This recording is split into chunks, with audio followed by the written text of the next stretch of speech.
Welcome to my YouTube channel. বন্ধুরা, আজকে আমি দশম শ্রেণীর পার্ট 8-এর ভৌত বিজ্ঞান নিয়ে আলোচনা করব। দাগের উত্তরগুলো আছে, তোমরা লিখে নাও। প্রথমেরটা অপশান ক বায়োগ্যাস, তারপর ঘ অশত ও সমশীর্ষ, তারপর ঘ CH4, তারপরও ঘ অ্যাসিটিক অ্যাসিড, তারপরেও ঘ 64 গ্রাম পার মোল, তারপর খ ক্যাথোড ঋণাত্মক ও এখানে বিজারণ ঘটে, তারপর গ ও 2 ওহম, তারপরও গ নাইট্রাস অক্সাইড। শূন্যস্থান পূরণে প্রথমে আছে হ্যালোজেন মৌলগুলির মধ্যে যেটি তড়িৎ ঋণাত্মকতা সর্বাধিক সেটি হলো ফ্লুরিন। বায়ুমণ্ডলের যে স্তরটি রেডিও তরঙ্গ প্রতিফলিত করে সেটি হলো আয়নোস্ফিয়ার। ফিউজ তারের গলনাঙ্ক এর অর্থাৎ ফিউজ তার উপাদানগুলির গলনাঙ্কের অপেক্ষা কম হয়। তারপর সত্য মিথ্যা, প্রথমে একটা মিথ্যা, তারপর দুটো সত্য। চারের দাগের একটা আছে গ্যাস ধ্রুবক অর্থাৎ আর এর এসআই একক উল্লেখ করো। উত্তর হবে joule, mole to the power -1, kelvin to the power -1। দ্বিতীয় কোশ্চেন, পর্যায় সারণীতে প্রত্যেক পর্যায়ের কোন মৌলগুলির পারমাণবিক ব্যাসার্ধের মান সর্বাধিক হয়? তবে প্রত্যেক পর্যায়ে নিষ্ক্রিয় মৌলগুলির পারমাণবিক ব্যাসার্ধের মান সর্বাধিক হয়। তারপর এমন একটি আয়নীয় যৌগের সংকেত লেখো যার ক্যাটায়ন ও অ্যানায়ন দুটোরই ইলেকট্রন বিন্যাস হিলিয়াম পরমাণুর মতো। এটা হবে লিথিয়াম হাইড্রাইড LiH। তারপর আছে কিলোওয়াট ও কিলোওয়াট ঘন্টার মধ্যে কোনটা ক্ষমতা লেখো? কিলোওয়াট। ডিসি অপেক্ষা এসি এর একটি ব্যবহারিক সুবিধা লেখো।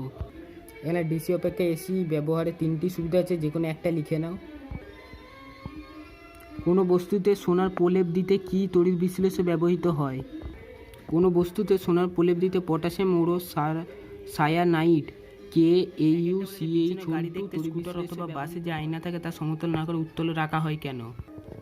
মোটর সাইকেল, বাস, লরি এখান থেকে দুর্ঘটনা না ঘটিয়ে পর্যন্ত লেখো।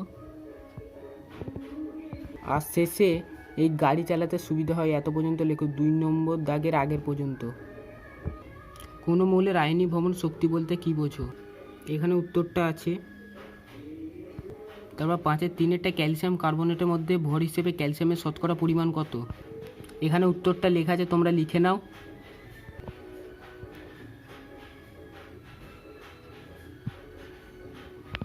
5-এর 4-এরটা সোডিয়াম ক্লোরাইডের ক্ষেত্রে আণবিক ওজন কথাটি প্রযোজ্য নয় কেন?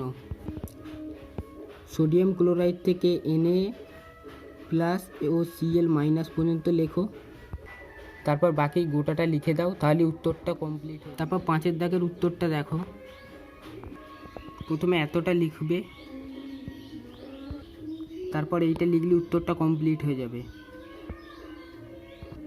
তারপর শুষ্ক বায়ু অপেক্ষা আর্দ্র বায়ু হালকা হয় কেন? এখানে উত্তরটা আছে।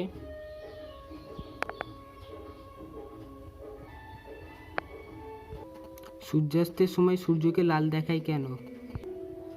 এখান থেকে অতিক্রম করে পর্যন্ত লেখো। তারপর এখানে লাল দেখায় পর্যন্ত লিখে দাও। তারপর আছে ফ্লেমিংয়ের বাম হস্ত নিয়মটি লেখো। এখানে সূত্রটা লেখা আছে, লেঞ্জের সূত্রটি লেখো। এখানে লেঞ্জের সূত্রটা লেখা আছে।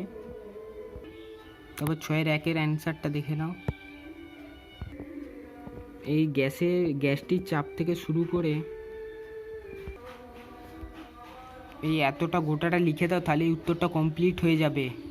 তারপর 6-এর 2-এর অ্যান্সারটা আমরা দেখব। প্রথমে এইটুকু লিখবে, তারপরে এতটা লিখে দেবে। 480 জুল তাপ উৎপন্ন হবে। তারপর 6-এর 3-এর উত্তরটা দেখব। 6-এর 3-এর উত্তরটা লেখা আছে, তোমরা লিখে নাও। এরপর আসছে শেষ প্রশ্নে 6-এর 4-একটা দেখে নিই উত্তরটা আমরা।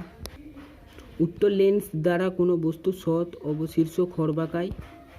তারপরে এই ছবি সমেত উল্টো অর্থাৎ প্রতিবিম্ব শত খর্বাকায় ও অবশীর্ষ পর্যন্ত লিখে দাও। বন্ধুরা, আজকে আমার এই ভিডিওটা ভালো লাগলে অবশ্যই লাইক, শেয়ার এবং সাবস্ক্রাইব করবেন।